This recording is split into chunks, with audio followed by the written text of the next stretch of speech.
And we also have an emphasis on creating more meaningful end-of-life experiences for people and considering what that is.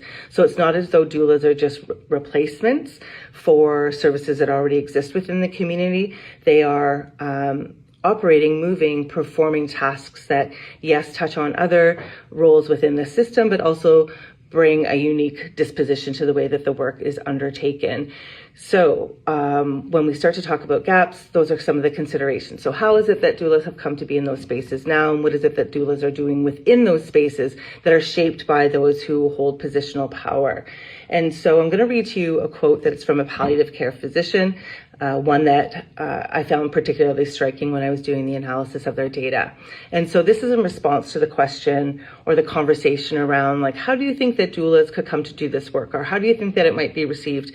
This was somebody with a lot of experience in healthcare and in particular working within palliative care. And so they said, well, you've got the bureaucratic people who will say, well, now we've got this and this, so why do we need this? A hospital administrator or ministry will say social work does that, and the aftercare programs do this, so why do we need that? They all feel like it's a duplication of service. The problem is none of them do the whole model.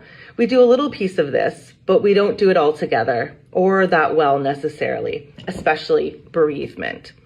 And so this type of gatekeeping that was common across participant narratives occurs both between the doulas and the healthcare system, and so gatekeeping the roles and protecting the positions within the structure. But you'll also see as we move forward the way that that type of language of policing the boundaries of who does what work and who has been deemed the legitimate provider of that work will also start to be operating or starts to operate within doula communities themselves. And so the next time we'll talk about what that feels like and looks like when gatekeeping and this kind of bureaucracy of care work operates not only in the system but also within doula communities.